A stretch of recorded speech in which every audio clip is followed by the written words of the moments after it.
welcome you to Unknown Philosophers Live, Saturday morning edition. And we have Martin Faulks with us this morning from England. You can find us on unknownphilosophers.com. You can also go to our Facebook page and find previously recorded episodes. This is going to be our latest today. We are live, and as always, we have worshipful brother Cosmo with us as our co-host. How are you doing this morning, Cosmo? Oh, I'm doing delightful, Brother Briggs. It's been a wonderful morning here, 115, I think, today. But, we're inside, so it's be good. Beautiful sunny day here in Arizona. We have a wonderful show for everyone this morning, so it's gonna be a good one. Can't wait for it. And anyways, today's guest is Brother Martin Faulks. He is from England, and he actually is broadcasting from the UK. He's a Masonic Mnemonic Magus. His dedication is dedicated to the life of the study of the mind, sciences. He's a keen and dedicated practitioner of the meditation and the kindred art. Brother Martin is also well known for his demonstrations of the feats of minds over matter and photographic memory. But today he's going to really share with us some of that, depending on where the conversation goes. But he's also a scholar in Giordano Bruno's life story and some of the things that he's done, and would love to learn more about that, actually, because he's also one of my favorite philosophers, alchemists, not just because I'm Italian, but, I got to throw that out there. You were born there. But with no further ado, I would like to bring Brother Martin on the show, and the floor is yours, my brother. Oh, thank you very much. It's a great honor to be here and to be able to talk to those who are also interested in these subjects. Now, you talked about, in that beautiful introduction, you talked about my specialization, which is in meditation and techniques in controlling the mind.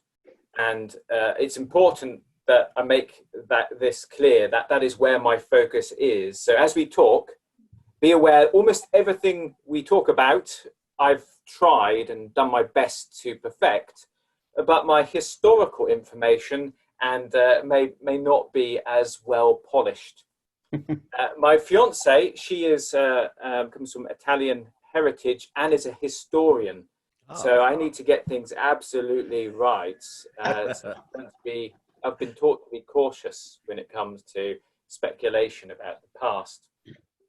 One thing we can all say, though, about Giordano Bruno is, like myself, he wanted to do it. He really wanted to actually do it. But unlike myself, he had a beautiful classical education, and he was a Dominican monk, and he had a very good memory from the earliest days of his training.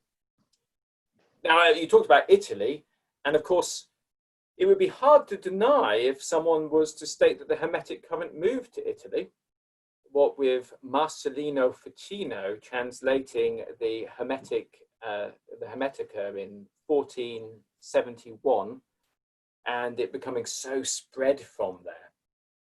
And of course, that planted a seed, one of the seeds that grew into Bruno's life's work. Now, if anyone here has read Bruno, they're probably aware his works are quite hard to understand. Would everyone here sort of agree with that? Absolutely, yes. And that's partly because he was writing in code. He didn't want to be persecuted. And he probably held out as long as he did, partly because of that. It's partly because he wanted people to come to him for tuition. He taught many royals and gentry these arts as much as he could.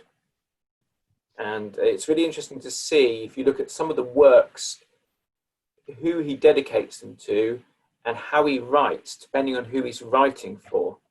So he was his works, which are on Raymond Lull for the Bohemian Emperor. He writes this, and it's absolutely clear and spelt out simply. When he's writing something dedicated to Queen Elizabeth I here in England, because of course he came to England and insulted everyone, caused trouble, thought some people, went home. Yes, he writes in beautiful flowery language, and that's what we normally know him for writing. So decoding Bruno is quite tricky for many people because he doesn't give anything away. But today, I hope in our conversation to express to you what I think his underlying message was. And with a unique insight, I've read the works of his student, Alexander Dixon, who was his Scottish student, who wrote with a little bit more directness. Bruno, of course, wrote The Shadow of Ideas. His student wrote a book called The Shadow of Logic and Reason. And it's quite interesting to see this sort of echo, the student's echo of his teacher. We must also mention the rumors about Bruno. Yes. So here are some interesting rumors. It was said that he had a secret society gathered around him, the Brunoi. Some people even say he was the Grand Master of the Italian Freemasons. Have you seen this? There's apparently a document somewhere in America that states this. Okay. It is said that Bruno, when he came to visit the Queen here, explained to her the Copernican vision of the world.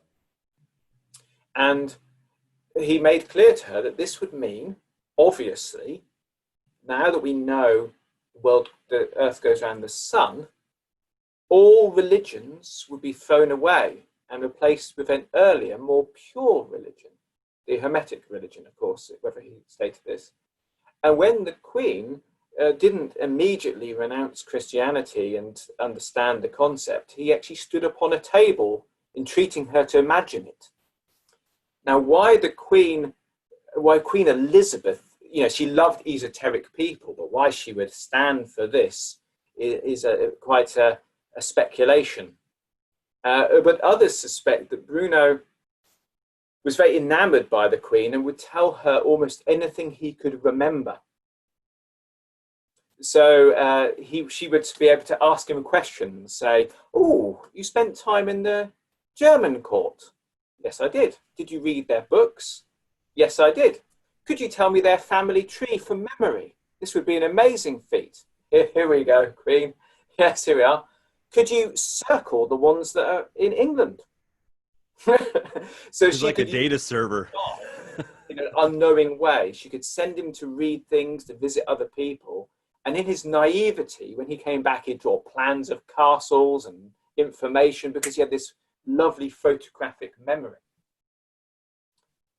We also have legend that he was sitting at a public execution / punishment session. People were having their hands chopped off, people were being hanged, these kind of thing. And he was talking to someone else. And afterwards, there was a commotion. The record of everything that had happened had gone missing. And Bruno said, "Don't worry, give me some paper." And he went in such a deep state of memory that he could write everything that happened by revisiting that point of life. So this is the kind of thing he was said to be capable of. He's really proven what we can do with the human mind. And I followed a lot of your works, and yes, you are definitely somebody who has looked at him and said, "Hey, and I'm the same way, and so is Cosmo. We have a lot of that in common. That look what this person did. Let's try it out. Let's not just read about it. Let's put it to the test and put it to the test on ourselves." Somebody like Bruno it seems like somebody like that, somewhere in their life, they find a truth that maybe they can't really explain to somebody, or maybe we can't understand, but there seems to be something there, a foundation for him that he was able to pull from. No matter who was asking him questions, he could go to that and be able to come out. What do you think that might have been? Yes, I believe that through his memory practice, he started to have a genuine motivation towards higher teachings. You're probably aware that he was very influenced by Raymond Lull. So Raymond Lull passed away in 1316. Raymond Lull had a contemplation method that involved different wheels you would memorize. And this would take you through various gates of contemplation. So imagine if you and I were to think of a question, and we first of all thought, well, what element does that relate to? Is it earth, air, fire, water? Is it a what, a who, a where, a why? Do I know about it? Do I not know about it? Do I, if I do know about it, do I agree with it or not agree with it? Do I like it or dislike it? So it was set contemplations that allow you to comprehensively explore something. Now, Bruno was already used to memory palaces, which were, by our modern standards, very contemplative. The Christian art of memory had all sorts of beautiful practices that we might be unaware of now. So he would have been well trained in certain practices that we see in his works reflections of. So is anyone here aware of medieval bestiaries? I am not. Right, so brace yourself for this. Yes. Brace yourself. If you were a medieval member of the gentry, you could get a beautiful illuminated book that would teach you about animals. When you went through the book, learning about the different animals, they would tell you a good Christian lesson that you wished to apply to your life. You had been taught that this was the method to improve your soul. The idea that a corporeal similitude, a symbol or a contemplation helps keep things in your mind is very much part of it. And anyway, in the Bible, it says we should learn from nature. There's a particular quotes they used to sort of put at these covers. But if we look in this bestiary, the beasts you see in there aren't just normal ones, and they don't really conform to our modern understanding. So, for example, are you aware that a bear, when it gives birth, it actually gives birth just to a blob of flesh? It's got no shape. Oh, wow. Huh. Yes, it teaches you this in these bestiaries, and it has to lick that blob of flesh to make the shape. That's where the saying, lick them into shape, comes from. Wow. You're also probably aware that panthers are very peaceful creatures, and that they're purple, and that they breathe out a beautiful scent that makes all the animals around them attracted and sometimes even dance. Are you aware that cinnamon can't be gathered by people? You need to find a bird called a cinnamolog, and you need to knock it off its perch to get the cinnamon where only it knows to get there.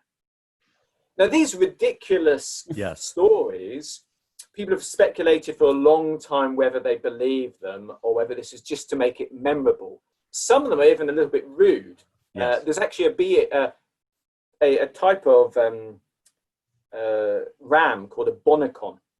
And the bonacon's got very inefficient horns. So it can, when you chase it, it can fire a stench from its rear end so powerful that it burns everything it contacts. And imagine medieval pictures of this. And so they'd have tigers and moles and ants, and all these things would have a Christian lesson, believe it or not. One of my favorites is there's a type of goat that can jump off a mountain, and it's got such springy horns that it can land on them. Wow, that's an imagination. Anyway, enough of these. There's got to be a story to it. Yeah. You can see how they're so memorable. Yes. So if you had learned this, you'd have a lesson with it, but this would also be your memorization system. So if you need to remember someone who was coming to a party, you know your these beasts in the order in the book. So you'd imagine the bear gives birth and licks it into shape, and it becomes the person, this number one. Imagine number two, you could imagine, you know, the mole crawls up and frightens the next person. So you could use these beasts as a filing system for anything. It was their memory palace. Brother Martin, this is also interesting you brought that up, because in the Eastern Asian culture, they would do the same. And the very famous, they call that the Panchatantra, which is the very famous fables of Bitpai, who was the Persian philosopher who would write stories on animals to teach. Oh, wonderful. Yeah, a certain part of life, of nature, like, you know, the elephant. You talk about the elephant, and it was all about getting a woman pregnant and starting a family. That was the whole thing about the elephant. So well, yes. Yeah. The elephant also features in these, but I don't think I'll go into what it does. It's amazing because you can, this has been used for so long, even in Hinduism, right? The heads are all different. So you can bring them inside and ask them questions and encode information in them. Modern day, what I use is a technique by Napoleon Hill, where inside I create a table and I have placed people at that table. Oh, wonderful. And I've encoded information, Bruno, Saint Germain, and other people as well. So I can go to them in my mind. And what's amazing about memory is it doesn't matter if it's this much or this much, you can keep pushing it in. It's amazing. And I learned that in Freemasonry. So the table, is it actually a dining table or a table as in a chart? Rectangle. Okay, Rectangle so dining table. Big imagination. We know, of course, Simonides of Chios. The story about him and the table is the creation of this. But let me get back to how that whole bestiary was used by Bruno hermetically. So if you see the text, the Circle of Circe, this is an archaic memory system. By the time Bruno's living his life in the mid to late 1500s, this is archaic. It's a really old-fashioned way of doing things, and he turns it into a spell by Circe. And the story is designed for you to memorize, and it's empowerment through the planets. But it is also typical Bruno. To Bruno, everyone was always against him. He didn't get enough support. No one liked him enough. No one gave him enough money. No one did this. There was all these jealous people all the time. Mm-hmm. So he's rising above all of these petty states of mind to a higher state through this Circe spell. There's also a hint that maybe people are getting their just desserts. We see in his students this also used almost shamanically. So the memory practice, and this is the most important thing to get across to anyone watching this, the memory practice was equivalent to the yogic samyama. But rather than just using ability and focusing, you would build up different memory information. So you would become at one with the subject through this focus. And this could be achieved by even normal everyday people. We have records of someone who's got an anxiety problem being given a picture or meditating on a stained glass window, and it's got so much detail, so many layers of information that that person can't drift from calmness for a second, or they're not going to be able to recall it all. So memory is meditation. In fact, the word memory at the time meant anything you can form in your mind. So yes, I could see everyone here respond saying yes to that. This memory is meditation. So hermetic practitioners would have their own set of animals that they could become at one with. Now, imagine being able to just at a moment be as fierce and fearless as a tiger, even a medieval or Renaissance conception of one. Imagine being able to be as still and unmoving, as an ox, or this kind of state. And of course, in memory, we know St. Albert the Great, he states quite clearly that a memory of an animal, he uses a wolf, can make a permanent change to you through the lessons that can be connected to it. So this was the Christian memory practice, but not used for virtue or just for virtue, used for empowerment. And this wasn't the only time he took Christian memory and turned it into something far more hermetic. So you may also be aware of statues being used in Christianity as good examples. Well, Bruno used to like to do this funny thing when he'd turn people's arguments against them. It was quite fun.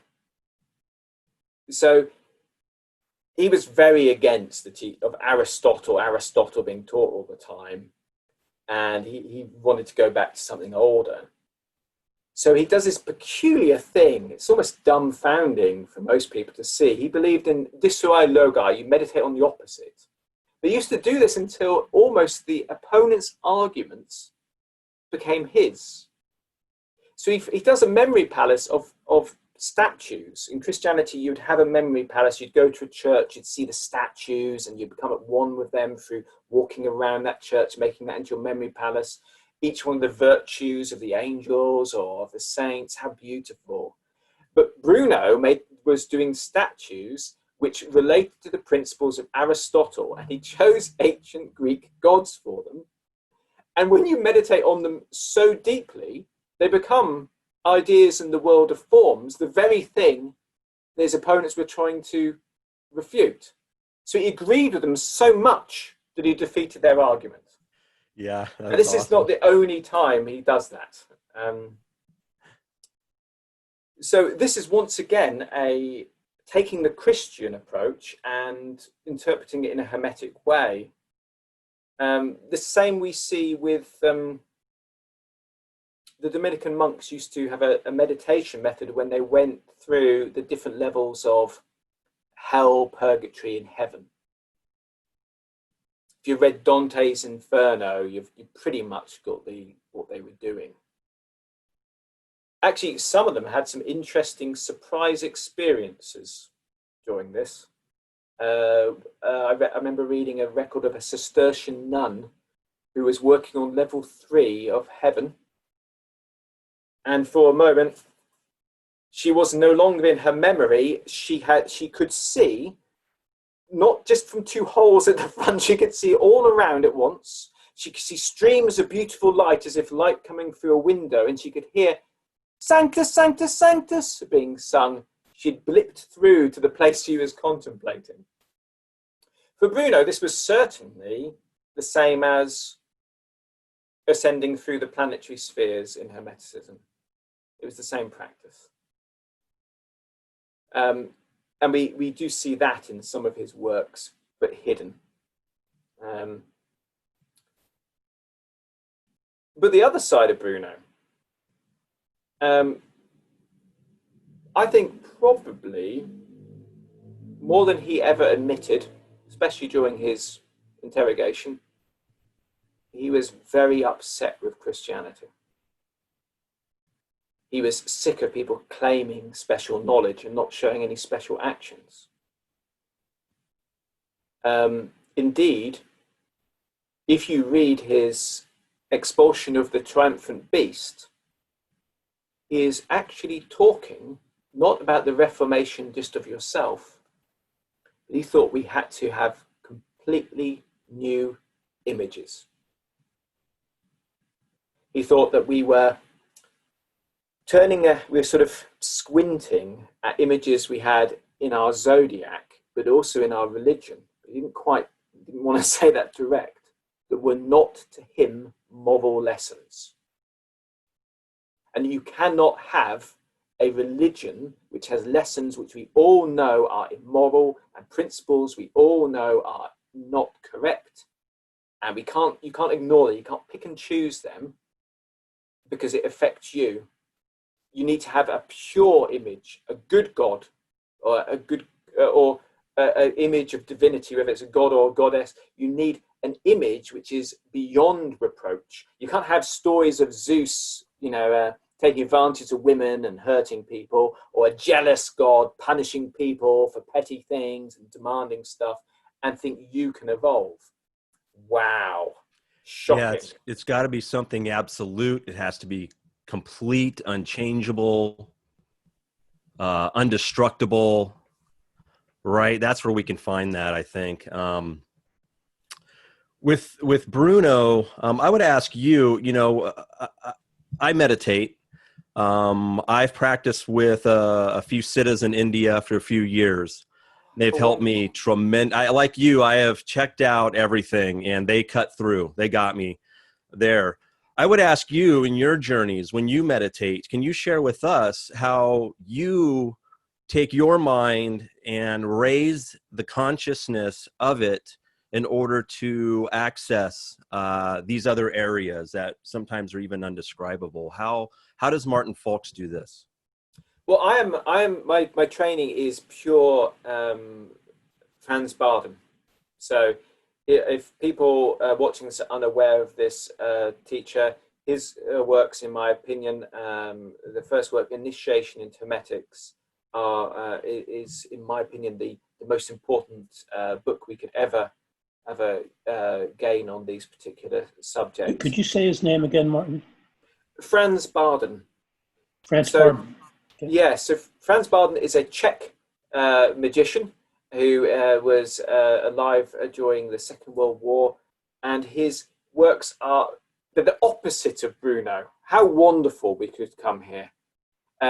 If Bruno hides everything, and part of the search is your advancement, so you need to unravel it. And it's not, for Bruno, if you don't have to unravel it, it's not of value. Franz Barden is just absolutely clear and direct and tells you exactly how all these skills work. So if you read of great abilities, you mentioned training with siddhis, which are called, named after the powers they have. Yes. If you wonder how, Franz Barden can tell you. Now, obviously, some of these deeper things none of us here can talk about in public, but this is the signpost where you can find this wisdom, and it most certainly it's most underrated and unknown. It is almost like the holy mysteries protect themselves. My meditation practice has been from this tradition since I've been a teenage boy, and I can tell you, since my my teens, I've had a daily practice 2 times a day, with only one break, missed one session so far. So this has been the greatest gift of my life, a great blessing coming across that book. And whenever I've needed help, there's always been an expert I can find for a particular skill I'm working on.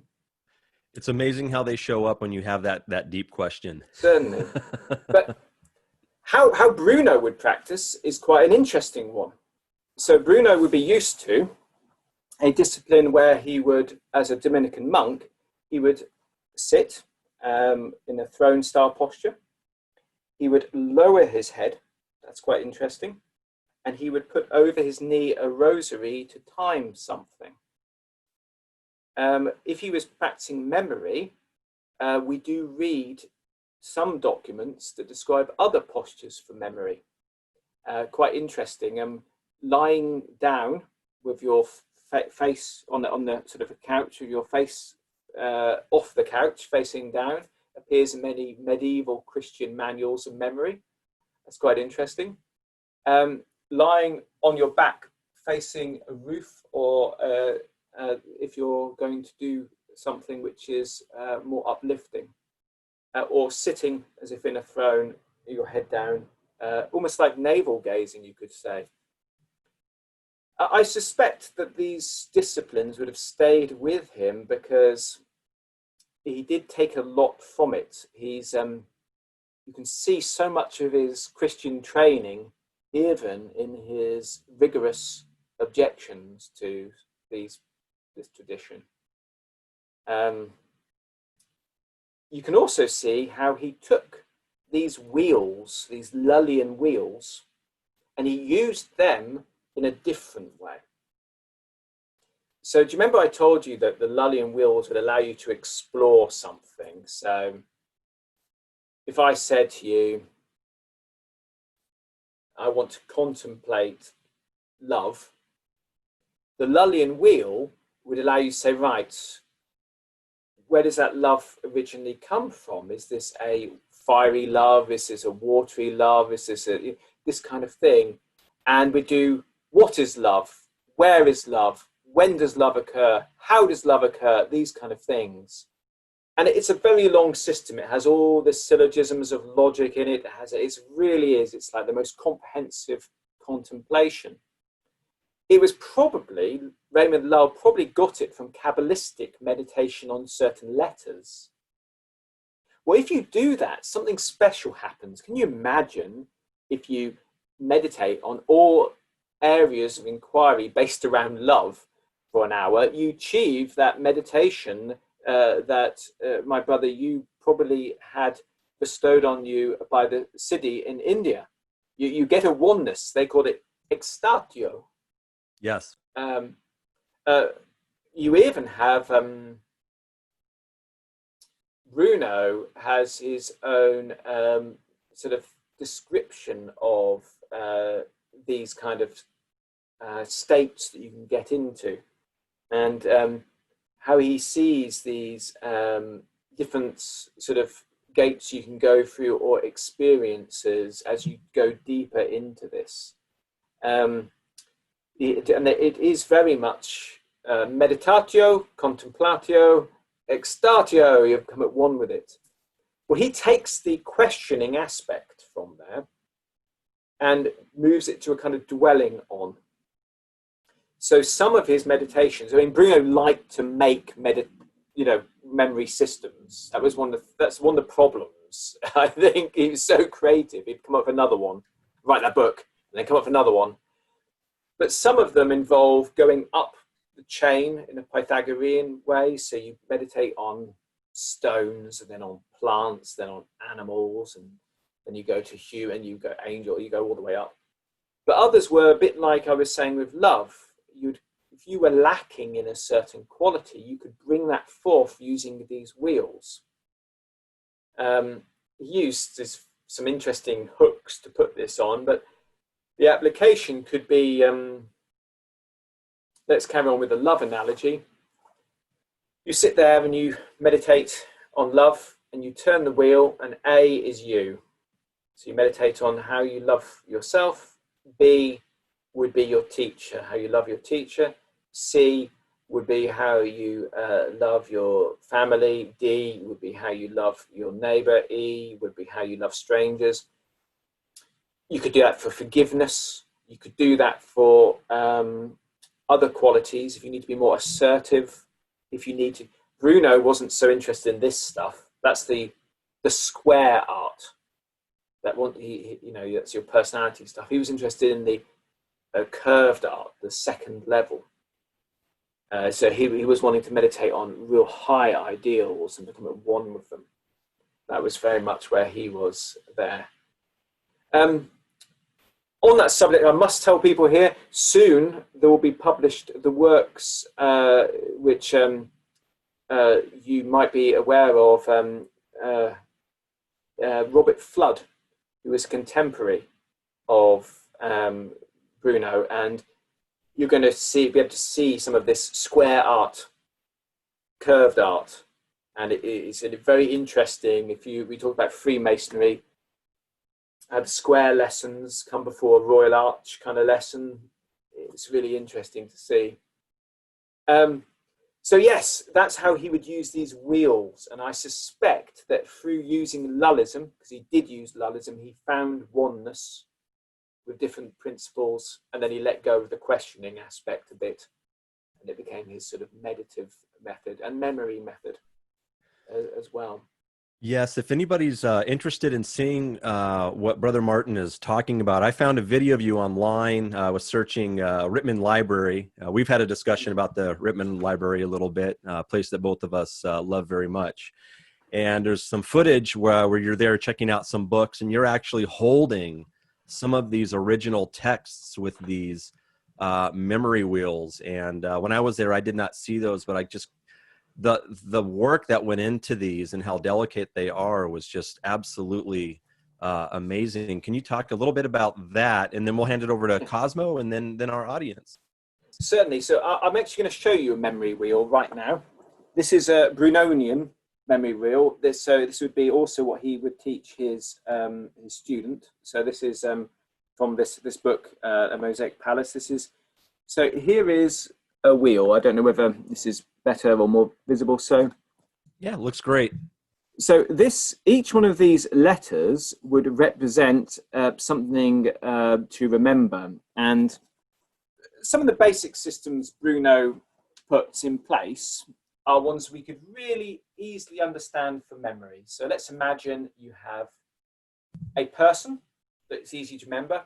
A is Adam, and you have a object associated with that person. Maybe Adam would have a fig leaf, and then a action, putting it on. So you've got this is the most simple of these wheels, and that's a really good memory system because you can hook things to that. It could be a number, it could be a letter, it could be something else. And then you'd have B, and you'd have some other memorable person.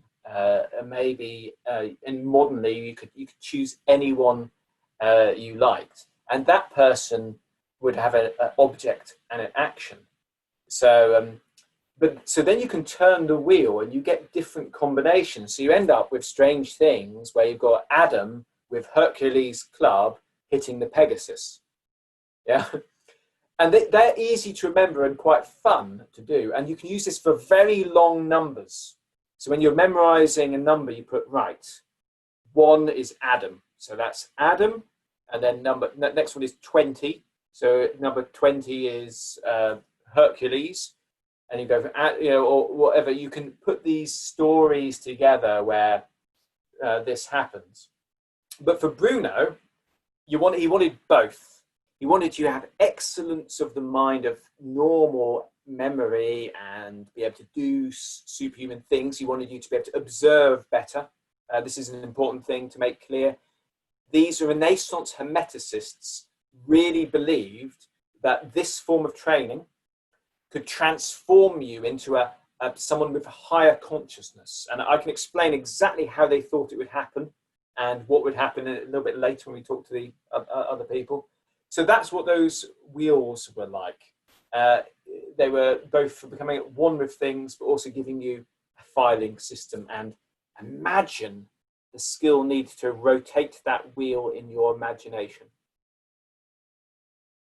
Wow. Yeah, absolutely. It's I've entered those states. I'm sure you have. I'm sure everybody in our audience probably has. It seems to be the common thing that kind of links us together here on Unknown Philosophers, the search for that. And I think the difficult thing is, and I don't know if you can talk on this, and how do we hold it? How do we hold the state? And it's an alchemical process. We're changing the chemicals in our mind, regardless of what we're looking at and studying. And Bruno is a great example of this. Do you think he was able to at some point hold it? Yes, so we do get some of these. So the term Bruno uses contractions, and contractions are a little bit close to virites, the virites in the mind that Patanjali talks about. It's a great word, thank you. Mm-hmm. Mm-hmm. And so your purification of your character will help you hold specific states a lot longer. So let's imagine this.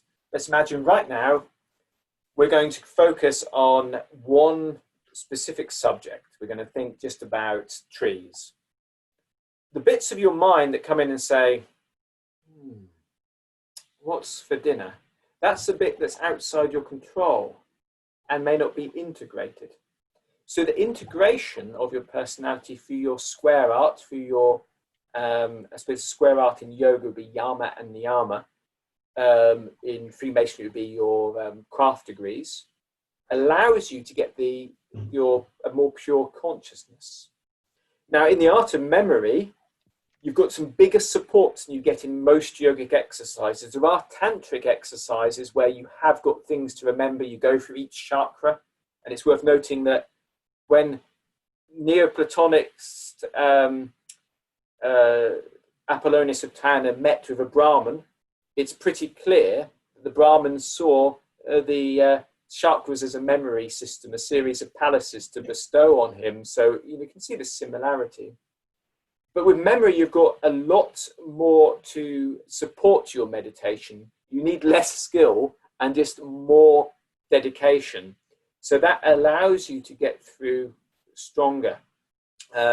So you can imagine if you were a Christian and you wanted to meditate on healing, you could imagine Raphael, the angel, and you imagine all the features, the exact body, the well-formed feminine feet, the exact color of hair, the crown, what they're holding. You're talking about in Hinduism, that everything they hold has symbolism, healing through the mind, healing through the body, healing through faith.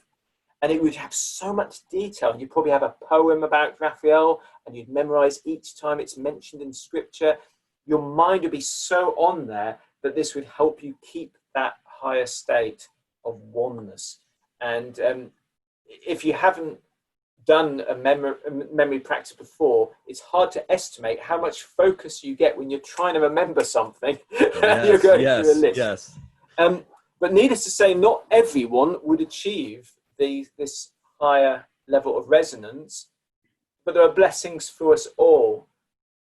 Just like, it mentioned Freemasonry, there are scientific studies conducted in America with very good protocol that prove conclusively that only 6 weeks of location-based memory causes a rewiring and improvement of the brain for superior memory, even in mundane tasks. It's real. And that this is protective and lasts for, I think they checked them at 6 years and 10 years, and they could still tell who'd done the memory training.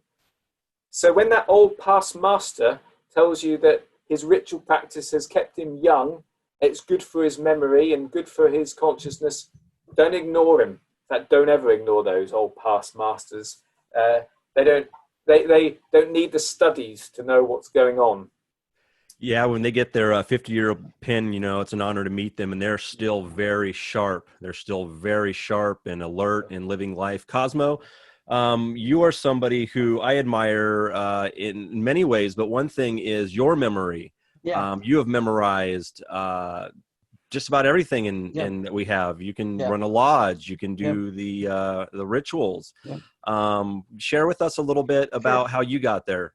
So as Brother Martin was talking about the trees, I've done a lot of meditation in the last few years with a Buddhist monk here in Arizona, who's now, obviously I'm doing on my own because we can't meet because of COVID, but pretty soon here we're going to be meeting in person again. I can't wait. But I've been carrying on his tradition, and one of the things that we use a lot was chanting sounds, and then that's how we started with sounds, and we would use a similar method where when you close your eyes, you're inside your meditative state, you have these numbers. It's a number system. And the number you have to visualize numbers moving around your limbs. So you start off with your feet, the left foot, the right foot, the left knee, the right knee, the shoulder, the left shoulder, right. So you're kind of going through, and there are number systems, and each of these numbers will trigger an event or something that you're trying to accomplish throughout the week, throughout the month, throughout the years. And I've used that in the last few years. One of the things that a lot of the brothers here in Arizona know is I'm opened my own business, and it's a pasta shop. It's a fast casual fresh pasta sauce company. Well, people say, how did you come up with that? How do you know it has to be fresh? How do you know all this? Well, the first thing that came to mind was actually the smell. And that was what I visualized, the smell. When you walk in, you smell it first before you see it, and that's what's going to intrigue people to say, wow, what's that smell, And when you were talking about the tree, that's the first thing went in my head, was not the picture of the tree, but the smell of the amber inside the tree. And then as I got closer to the tree with the smelling sensation, then I started visualizing the texture of the tree, and then the actual tree came alive. And this is something I've been doing since I was a child. My mom will always make fun of me. Why are you smelling that? Why are you smelling? I always take things and put them near my nose. And that's how I remember. That's my memory, you know. So the way I practice my memory sensation. That is awesome. So, well, yeah. Cosmo, this is wonderfully interesting to hear about your training here. So this technique of placing things on the body. Yep. This is a common memory strategy both in the East and the West. In yoga, they call this nyas, or placing. And it's become very modernly, it's been popularized in a practice of yoga nidra, which I believe is Swami Satyananda sort of put it together. But it sounds to me like you have a esoteric Buddhist practice, which is one I've never heard of. And this sounds very interesting, placing these achievements or different qualities in there. Correct. And wow, this is very exciting for me. And if Bruno was here, he'd want to hear this as well, because you would be aware of memory systems using the zodiac, or using, there's even books using the qualities that you'd have read in palmistry, or these other arts of reading the body, where you actually put what you want in there. So he would have been aware of this, but what a wonderful thing to practice such. And to add to that too, that you mentioned the wheel, we also have the wheel in the Eastern meditation, and I practice, it's called visualization with the wheel, where we will put a circle, an actual circle, and then the circle had another circle within the middle of the circle, and this was on a wall, and I would spend 45 minutes. The first 5 to 10 minutes, your eyes are open, you're staring at the circle, and then as soon as our high priest would hit the bell, you will close your eyes. Now that circle comes in your mind. It's still there, but your eyes are closed. Yes. And again, the wheel memory that Bruno was talking about, it's there. I mean, it's very effective. Very effective. Yes. I think all of us here would get a bit of a reprimand from Bruno, though, for practicing these foreign things when we've got perfectly good original hermetic teaching, which is before all this corruption came in. And of course, he'd want to know which area of Italy you are from. Where's your family from, Cosmo? I was born in a town called Formia. It's between Rome and Naples, right off the Amalfi Coast. And my father's from Gaeta, which is the town right next door.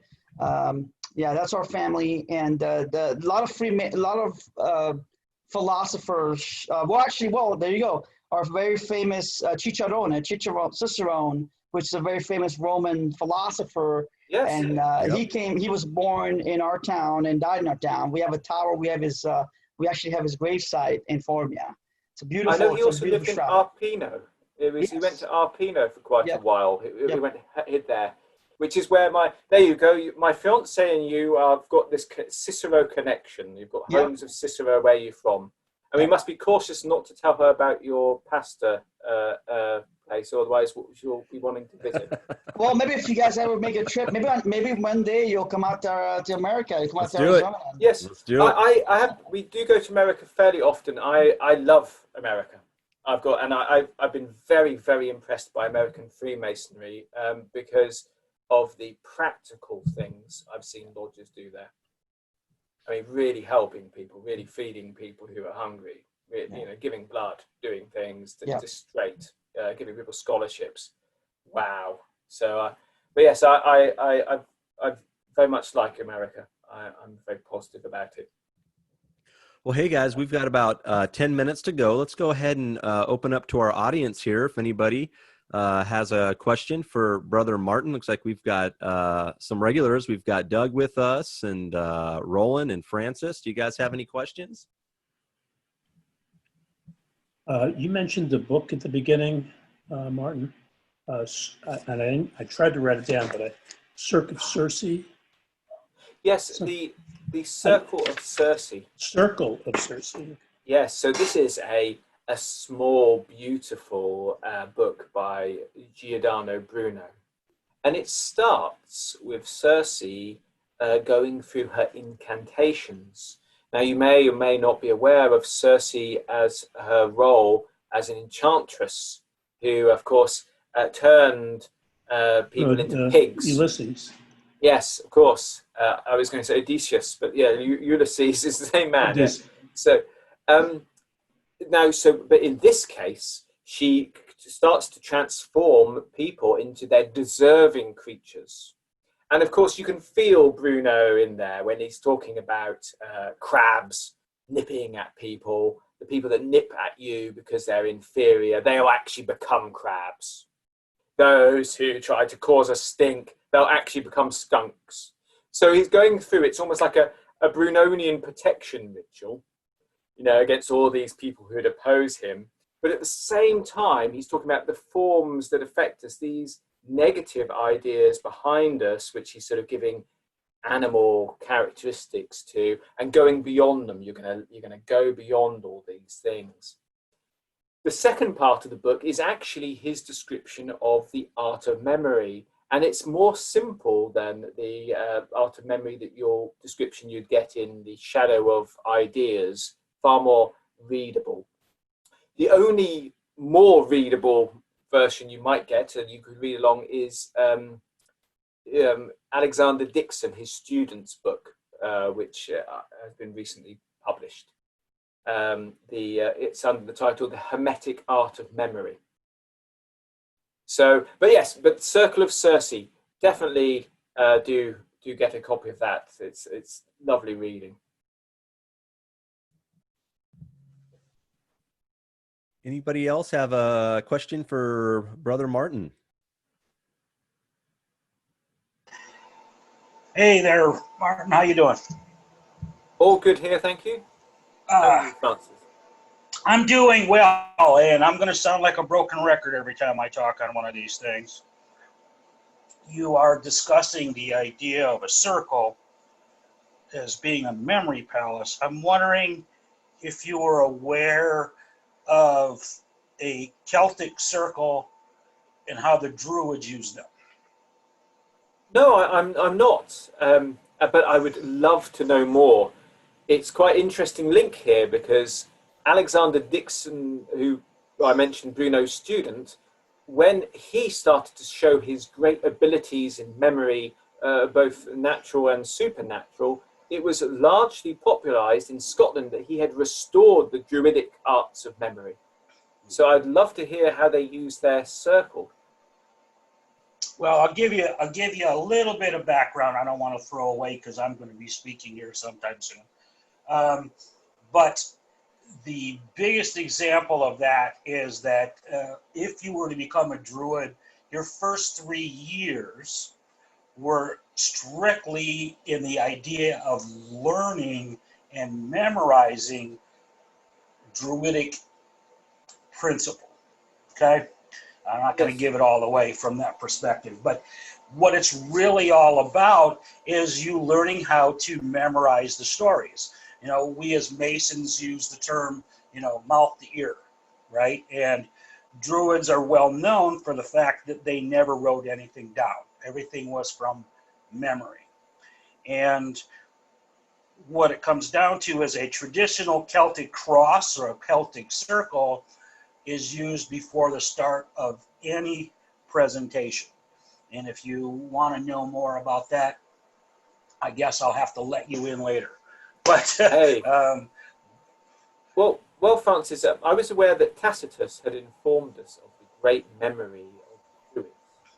I'm also aware that there was a recreation of Druidism that started Druidry started about the same time as Freemasonry, which became extremely popular. At one point there was a recreation. Wow. The ancient order of Druids had a recreation of Stonehenge in London. Right. I was rather upset to see there's only sort of 2 lodges of this, maybe 2 to 4 lodges in Britain of the original order going. But there's many offshoots that have kept this going. But I've never heard of any specific techniques, and it'd be really interesting to know. I know there's some Welsh poems that might give us some hints of what they historically did maybe that's where some of this wisdom has been drawn from. There are bits and pieces. Most of what people know of the Celts and the Druids come from actually Julius Caesar and a few Greek writers. But they miss a very large part of reading ancient Irish legends and myths, where Yes, a lot of it comes from. A lot of if you actually read any of the very, very good parts relating to the traditional Irish stories, you will actually see a very large connection between Druidry and, in some cases, parts of Freemasonry. So, most of indeed. what... Go ahead. Some early scholars of Freemasonry did believe in roots, but I must add to that there is probably someone in the early sort of years of Freemasonry that has put forth almost every possible source of Freemasonry, whether it comes from I think there's even when they founded the York Grand Lodge, there was someone saying we came from India, and then then the Knights Templar. But yeah, so I'm not saying that this is what a fascinating subject. It would be wonderful to learn more. Francis, I may need you to condense this information for me. People have sent me these poems, but I'm so much directed towards what my next step is, what I'm trying to do next, that I've never really had time to go through them. So it'd be lovely to have you condense these for us. Yeah, everybody, we're going to have Francis R. Fritz. He's going to be our guest philosopher Friday, September 11th at 7 p.m. And then next week, we're going to have guest philosopher Dr. Ted Cruz. And Brother Martin, I cannot thank you enough for being with us today. I learned so much from you. I do follow you online. I do read your stuff. I'm very careful about the people that I listen to. And you are somebody that I definitely do listen to. Can you give us the best way anybody can get in contact with you or get a hold of your wonderful books? Yes, certainly. So martinfaulks.co.uk. Have a look at that website. Have a look on YouTube. I've got a very sort of active YouTube channel and explores all these different things. So this would be the best two sources of information. Cosmo, do you have anything to leave us with today? I just, again, thank you for being on the show, Brother Martin.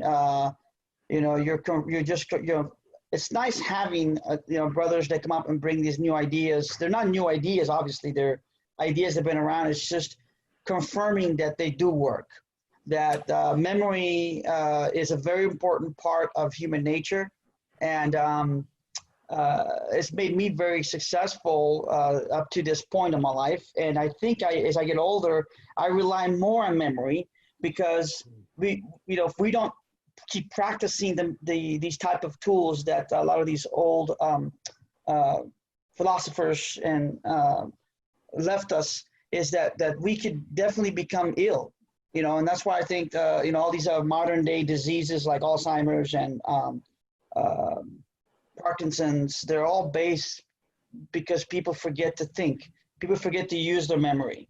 And meditation is a good vehicle to keep those memories alive. So thank you so much for sharing that with us this morning. Really appreciate it. Yeah, Martin, thank you so much for joining us. Everybody, check out his books. Also, look for him online. There's some incredible videos of him and his journeys. One of my favorite is when you were looking at some Rosicrucian original items and the cross, the gold cross. That just made the hair stand up on the back of my neck. That was so cool. Yes, this is, of course, the original. Yes. Yeah. Wow. So, yeah. It was incredible. I would love to have you on again. We would love to have you on again. We're going to start booking for 2021. We're so lucky to have guests all this year. I would like to get together with you and Cosmo and maybe somebody else, and let's put on a demonstration of this work. Let's show now we're people. talking. Yes. Let's show people. So in 2021, the goal here was for us to get this show going. If you look at everybody that's come on the show in the past, they're all operative. They're just like us. They've got a normal job, but in the majority of their time, they're working on themselves and trying these things. In 2021, I'd like to bring everybody together and let's start showing people. Let's do the operative work. I think that would Wonderful. be a benefit for everybody. Let us unite in that vision. And thank you very much, everyone. It's been an honor. Absolutely, Martin. And we always ask at the end of our show, if you could just leave us with some words of wisdom to help carry us through the week. And once you end there, I'll end it. And again, I'll talk to you soon. And Cosmo and I cannot thank you enough. Thank you, my brother. Thank you, brother. So here are my words of wisdom. If we look at the teachings of Giordano Bruno and those that he expressed to his students, one important principle which he would repeat was the whole concept that we could sit under the shadow of an idea. He related this to a particular psalm which said that of all the trees, the apricot was the most beautiful and juicy, and that if you sat underneath that tree, you would receive the fruits. So during the week, as you progress through your day-to-day, make sure that your mind is always on the highest ideals.